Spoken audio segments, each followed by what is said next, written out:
Breaking news చూస్తున్నాం. తిరుపతిలో IndiGo విమానానికి ప్రమాదం తప్పింది. సాంకేతిక లోపంతో 40 నిమిషాల పాటు విమానం గాల్లో చక్కర్లు కొట్టింది. తిరిగి ఆ విమానం తిరుపతిలోనే సేఫ్ గా ల్యాండ్ అయింది.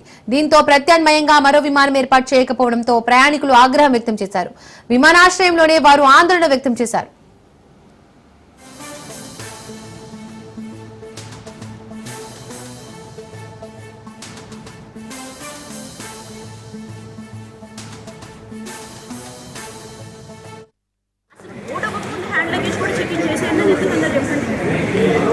అప్పటికే ఇష్యూ ఉన్నప్పుడు ప్లీజ్ అప్పుడు జరుగుతుంటే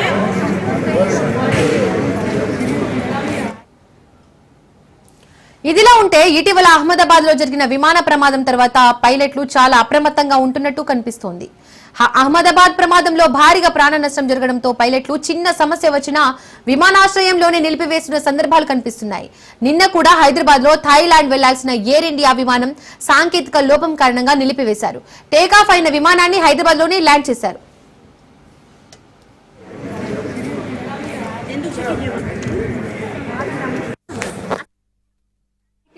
చెప్పారు ఏసీ స్టాప్ అయింది ఫ్లైట్ మధ్యలో, కానీ ఇప్పుడు ఫ్లైట్ మళ్ళీ డైరెక్ట్లీ డైవర్ట్ చేసి హాఫ్ అన్ అవర్ అయిపోయిన తర్వాత మేము ఇక్కడ వచ్చాము. దాని తర్వాత మళ్ళీ ఫ్లైట్స్ ఇప్పుడు అన్నీ క్యాన్సిల్ అయిపోయాయి. వాళ్ళు ట్రై చేశారు, ఫ్లైట్ దొరకలే, వేరే ఈవినింగ్కి వచ్చాము. మళ్ళీ పొద్దున అని చెప్తున్నారు. నేను ముందు వెళ్ళి టికెట్ తీసుకున్నాను, కానీ లోపల చాలా మంది ఉన్నారు, వాళ్ళకి ఫ్లైట్ ఇంకా బుక్ అవ్వలేదు. కానీ ఇప్పుడు నేను బయట వచ్చాను, నేను హైదరాబాద్ నుంచి మా పాపతోని. ఇప్పుడు క్యాబ్స్ లేవు ఇక్కడ, చాలా పెద్ద ప్రాబ్లం అండి ఇది. So IndiGo flight should definitely take care of it, ఇంకా ప్రొవైడ్ చేయాలి ఇలాంటి సొల్యూషన్స్. నాకు ఎంత భయంగా ఉంటుందో తెలుసా అంటే, అందరు ల్యాండ్ అయినప్పుడు అమ్మయ్య గోవిందా అని చెప్పారు వాళ్ళందరూ. ఎందుకంటే ఫ్లైట్ మధ్యలో టెక్నికల్ ఇష్యూ అంటే. సో ప్లీజ్ మీరు చెప్పండి, ఇండిగోకి ఫార్వర్డ్ చేయండి ఇది ఇష్యూ అని. హైదరాబాద్కి వెళ్ళడానికి ఇండిగో ఫ్లైట్ ఎక్కాము. Almost 45 minutes, half an hour journey జరిగింది. జర్నీ తర్వాత ఏసీ పని చేయట్లేదని రిటర్న్ తీసుకొచ్చి తిరుపతి వదిలేశారు. రేపటికి టికెట్ పోస్ట్ పోన్ ఇస్తా అంటున్నారు, ఇచ్చారు. అంటే మీకు అకామిడేషన్ అంతా కల్పించారు? ఏమి ఈయన మళ్ళీ ఏం చెప్పారు? ఈయన కుదరదు అంటున్నారు. మరి ఎక్కడ ఉండాలి మీరు? ఏం ఎక్కడైనా ఉండండి మీ ఇష్టం. రేపు మటుకు ఫ్లైట్ అరేంజ్ చేస్తారు? రేపు ఫ్లైట్కి అయితే ఇచ్చారు, బోర్డింగ్ పాస్ ఇచ్చారు.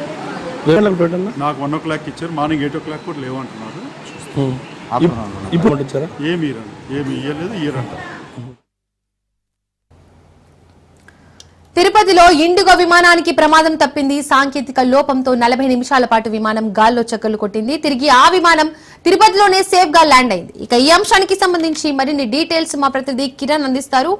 కిరణ్, విమానాల్లో తరచుగా సాంకేతిక లోపాలు ఏర్పడడానికి కారణాలు ఏంటి? అధికారులు ఏం చెప్తున్నారు?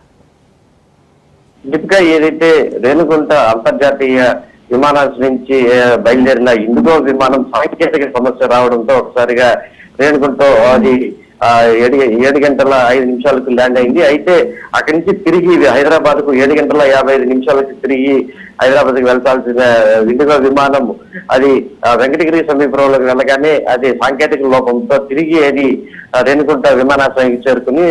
అయితే పూర్తి స్థాయిలో దాంట్లో ఆ విమానంలో కూడా 221 మందికి పైగా దాంట్లో ప్రయాణికులు ఉన్నారు. అయితే వాళ్ళందరూ సేఫ్ గా అయితే ఇక్కడ దిగారు. కానీ అయితే ప్రయాణికులు మాత్రం తీవ్ర ఇబ్బందులు అయితే ఎదుర్కొన్నారనే చెప్పుకోవచ్చు. ఎందుకంటే ప్రత్యామ్నాయంగా ఏదైనా సాంకేతిక లోపం ఏర్పడినప్పుడు వాళ్ళకి ప్రత్యామ్నాయంగా ఎవరైతే ప్రయాణికులు ఉన్నారో వాళ్ళని ఆ గమ్యస్థానం చేయాల్సిన బాధ్యత ఆ సంస్థకు ఉంటుంది. అయితే ఇది పేరు గొప్ప ఊరు దిబ్బ అన్నట్టుగా రేణుగుంట అంతర్జాతీయ విమానాశ్రయంలో సరైన పరికరాలు కూడా లేవని చెప్పుకోవచ్చు. అదేవిధంగా అంతర్జాతీయ విమానాశ్రయానికి కలిగిన పరిమాణాలు కూడా ఇక్కడ లేవనేసి చెప్పుకోవచ్చు.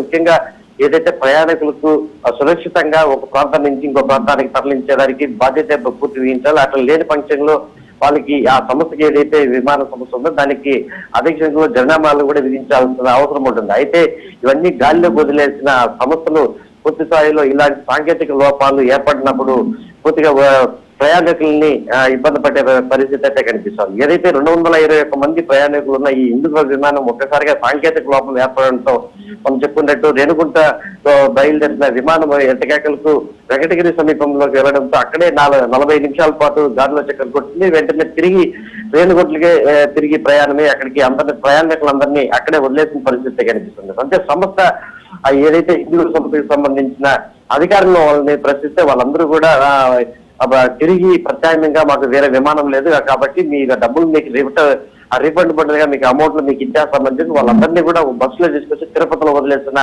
పరిస్థితి అయితే కనిపిస్తుంది. అయితే దీని మీద పూర్తి స్థాయిలో ప్రయాణికులందరూ మాత్రం తీవ్ర ఇబ్బందులు అయితే గురి అయినారు. ఎందుకంటే విమానంలో ప్రయాణం చేయాలంటే అత్యధిక ఎమర్జెన్సీ ఉంటేనే ప్రతి ఒక్కరు ప్రయాణికులు కూడా వెళ్తూ ఉంటారు. ఈ నేపథ్యంలో ఎంత ఎమర్జెన్సీ ఉంటే ఎంతమంది ప్రయాణికులు కూడా ఆ విమానంలో ఉంటారు. ఇవన్నీ చూసుకోకుండా ప్రత్యామ్నాయంగా వేరే విమానాన్ని కూడా ఏర్పాటు చేయకుండా వీళ్ళు విమానాశ్రయ అధికారులు కావచ్చు, అదేవిధంగా ఆ సమస్య ఇండిగో సమస్యకు సంబంధించిన అధికారులు కావచ్చు పట్టించుకోకపోవడం నిజంగా దీని తీవ్రంగా ఖండించాల్సిన పరిస్థితి అనే కనిపిస్తుందని చెప్పేసి ప్రయాణికులు అయితే చెప్తున్నారు. అయితే ఇలాంటి సమస్యలు అంటే తరచూ విమానంలో సాంకేతిక లోపాలు ఏర్పడంతో ఒకసారిగా భయాందోళనకు కూడా గురి అయ్యే పరిస్థితి అయితే కనిపిస్తుంది. ఎందుకంటే తరచూ మనం చూసుకుంటే విమానాలు కూలిపోయిన సంఘటనలు కూడా మనకు తెలిసిన విషయమే. ఈ నేపథ్యంలో ఇలాంటి సంఘటన తెలుసుకున్న ప్రయాణికులందరూ ఒకసారిగా భయాందోళనకి గురయ్యారని చెప్పుకోవచ్చు. అయితే ఏదేమైనప్పటికీ వీళ్ళందరినీ కూడా సేఫ్ గా తీసుకొచ్చి రేణుగుంట విమానాశ్రయం తీసుకొచ్చి వదిలారు. అక్కడి నుంచి ఒక బస్సులో తీసుకొచ్చి తిరుపతిలో వదిలేసిన విషయం అయితే నిజంగా ప్రయాణికులు తీవ్రంగా దీన్ని ఆగ్రహిస్తున్న పరిస్థితి కనిపిస్తా ఉంది.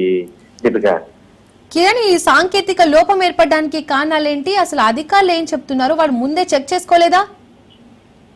అంటే ఒకటైతే చెప్పుకోవచ్చు, అంటే మనం చెప్పుకున్నట్టు పేరు గొప్ప ఊరు దిబ్బ అన్నట్టుగా రేణుగుంట అంతర్జాతీయ విమానాశ్రయం ఉందని చెప్పుకోవచ్చు. పేరుకు మాత్రమే అంతర్జాతీయ విమానాశ్రయం. ఇక్కడ అంతర్జాతీయ పరిమాణాలకు సంబంధించి ఏవి లేవని చెప్పుకోవచ్చు.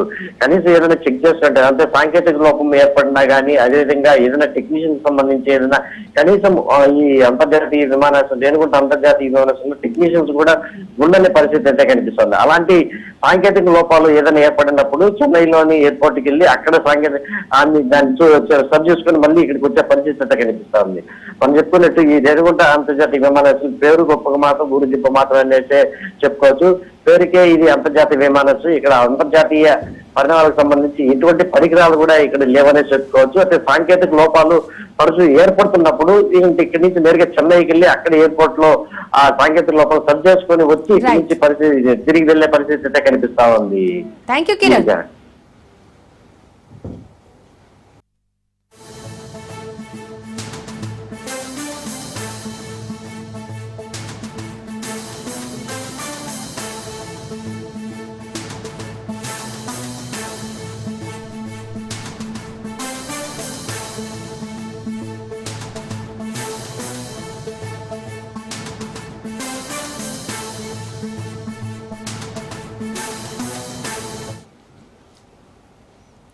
రైట్.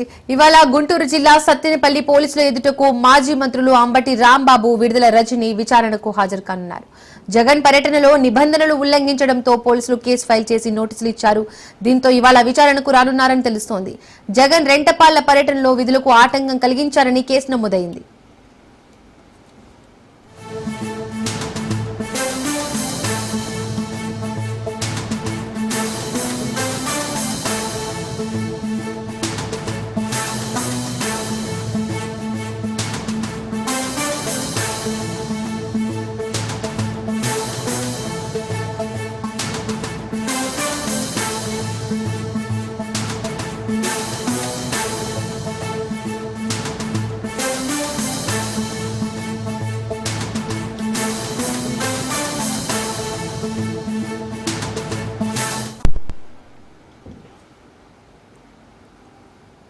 ఇవాళ గుంటూరు జిల్లా సత్తెనపల్లి పోలీసుల ఎదుటకు మాజీ మంత్రులు అంబటి రాంబాబు, విడుదల రజని విచారణకు హాజరు కానున్నారు.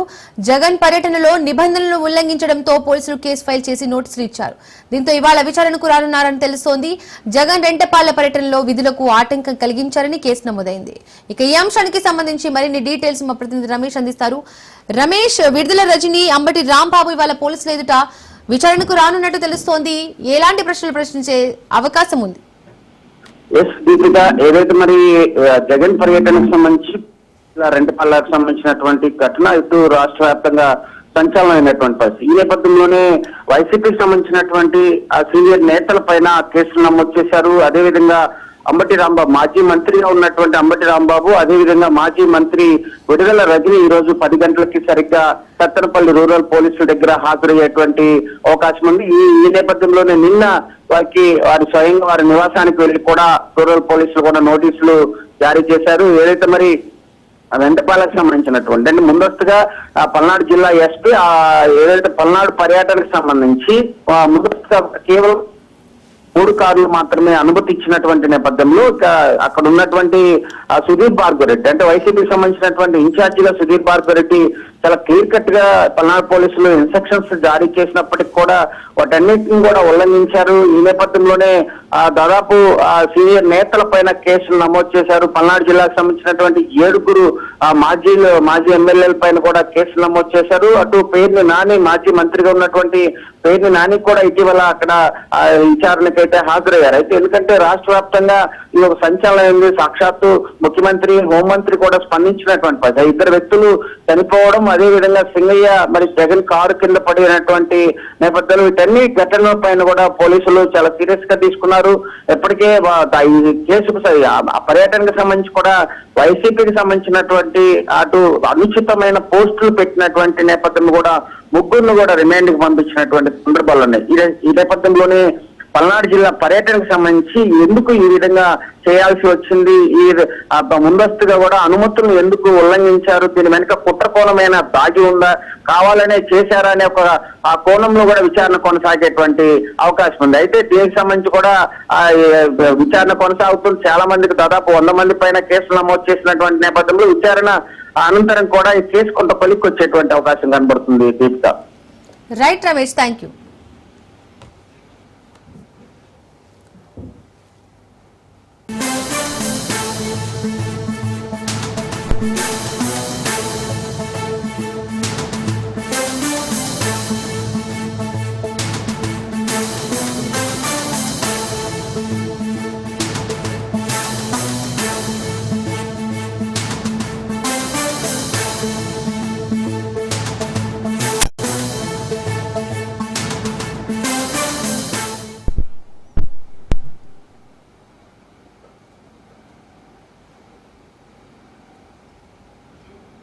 కంటోన్మెంట్ ఎమ్మెల్యే శ్రీ గణేష్ వాహనంపై దాడి చేసేందుకు సుమారు 50 మంది దుండగులు యత్నించారు. బోనాల పండుగ సందర్భంగా మాణికేశ్వర్ నగర్ లోని స్నేహితుని ఇంటి వద్ద తొట్టెల ఊరేగింపు కార్యక్రమానికి ఎమ్మెల్యే వెళ్లి వస్తుండగా తార్నాకలోని ఆర్టీసీ హాస్పిటల్ వద్ద ఈ సంఘటన జరిగింది. ఎమ్మెల్యే కారుపై దాడికి ప్రయత్నిస్తున్న సందర్భంలో అడ్డుకోబోయిన గన్మెన్ల చేతిలో ఆయుధాలు లాక్కోవడానికి దుండగులు ప్రయత్నించినట్టు తెలుస్తోంది. ఈ దాడి సమయంలో ఎమ్మెల్యేపై తిరగబడిన దుండగులు తమ వద్ద కూడా ఆయుధాలు ఉన్నాయని చెప్పడం ఆందోళన కలిగించింది. దీంతో ఎమ్మెల్యే శ్రీ గణేష్ గుప్తా వెంటనే యూనివర్సిటీ పోలీసులకు ఫిర్యాదు చేశారు. पूरे लोग पीछे थे उनके, फिर आप लोगों को पकड़े तो फिर वो लोग पूरे हमारे पास आ गए। अब उन लोगों का ऐसे पकड़ लेते हैं हम लोग। आपका गाड़ी निकले तक ऐसा पकड़ो ना, मैं वेपन पकड़ लिया मेरा ऐसा। मेरे को क्या क्यों मेरे को ब्लॉक करा, तुम्हारे को ब्लॉक करा उधर से। आपकी 2 गाड़ियाँ सामने, 2-3 गाड़ियाँ सामने जाके ब्लॉक करे। हम लोगों को इधर पीछे से ये गाड़ियों को भी ब्लॉक कर दिया उन्होंने। गाड़ी छोड़ दे के हम लोग आपके पास भाग के आए। वो तो एक बार हो गाड़ी लेके स्पीड आने के बाद वो लोग क्या करें, उन लोगों को हम लोग अब वेपन पकड़ा हुआ है साहब, उन्होंने कुछ छाते को ऐसा धक्का मार दे के हम लोग अभी गाड़ी में बैठ के अपनी गाड़ी के पीछे भगा के आ गए। ఎల్లో షర్ట్ వేసుకొని ఒక బండి ముంగడ ఎన్నుకోని చెప్పారు, ఒక బండి ముంగడ వచ్చేసి పెట్టేసిండి. వచ్చి వచ్చి డైరెక్ట్ బండి మీద బాగా తీసి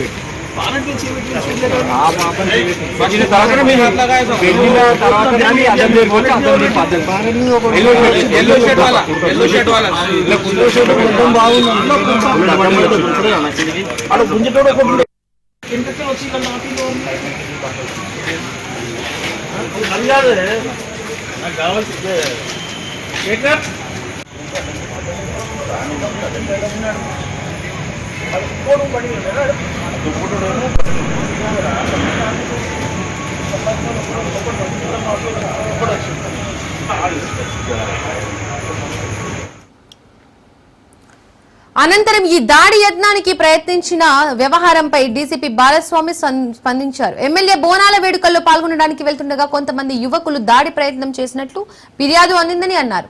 ఎమ్మెల్యేపై దాడికి ప్రయత్నించిన వారు 6 వాహనాలలో మొత్తం 13 మంది ఉన్నట్లు తెలుస్తోంది. యువకుల వాహనాలకు ఎమ్మెల్యే కాన్వాయ్ సైడ్ ఇవ్వకపోవడమే వాగ్వాదానికి కారణంగా గుర్తించినట్లు తెలిపారు.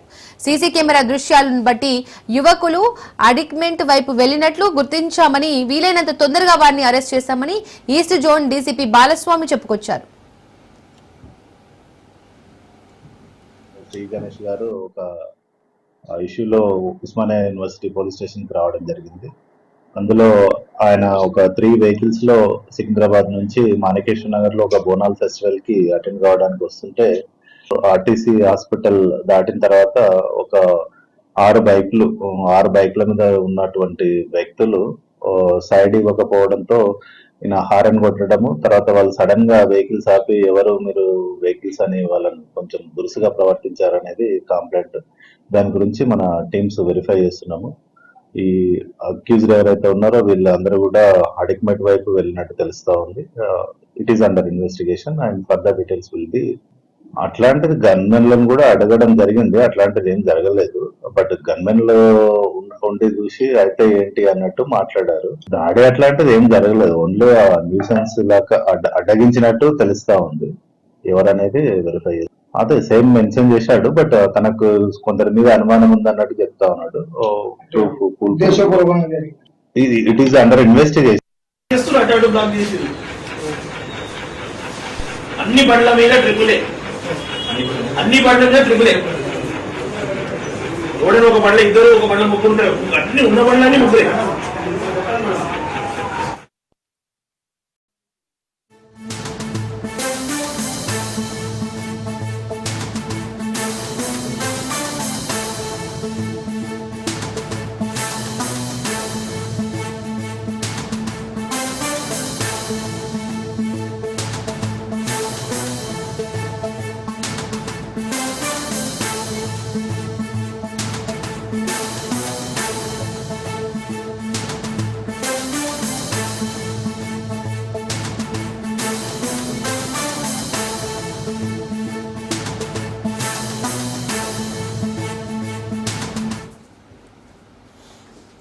పార్లమెంట్ వర్షాకాల సమావేశాలు ఇవాల్టి నుండి ప్రారంభం కానున్నాయి. ఆగస్టు 21 వరకు జరగనున్న ఈ సమావేశాల్లో మొత్తం 21 రోజుల పాటు ఉభయ సభలు కొనసాగనున్నాయి. పహల్గామ్ ఉగ్రదాడి, ఆపరేషన్ సింధు తర్వాత తొలిసారి జరగనున్న ఈ సమావేశాలు వాడివేడిగా కొనసాగే అవకాశాలు కనిపిస్తున్నాయి. ఈ సెషన్లో 8 కొత్త బిల్లులతో పాటు 17 బిల్లులను ప్రవేశపెట్టాలని కేంద్ర ప్రభుత్వం యోచిస్తుంది.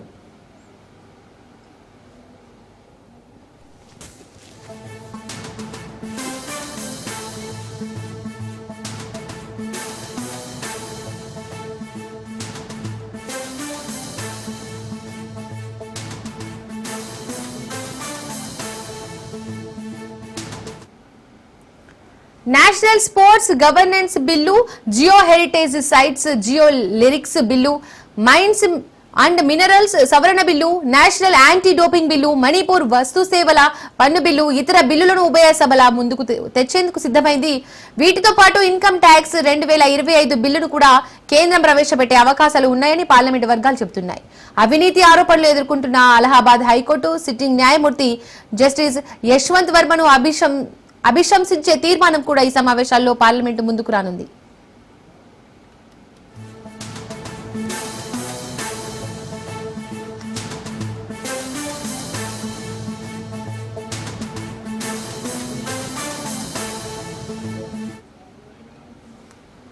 ఆపరేషన్ సింధూర్ తర్వాత ప్రత్యేక సమావేశాలు ఏర్పాటు చేయాలని ఇండియా బ్లాక్ పార్టీలు పట్టుపడ్డాయి. కానీ కేంద్ర ప్రభుత్వం ఈ విజ్ఞప్తులను పక్కన పెట్టింది. భారత్ పాక్ యుద్ధంలో 5 యుద్ధ విమానాలు నెలకూలాయని అమెరికా అధ్యక్షుడు డొనాల్డ్ ట్రంప్ చేసిన వ్యాఖ్యలు, కాల్పుల విరమణ కామెంట్స్ పై ప్రతిపక్షాలు నిలదీయనున్నాయి.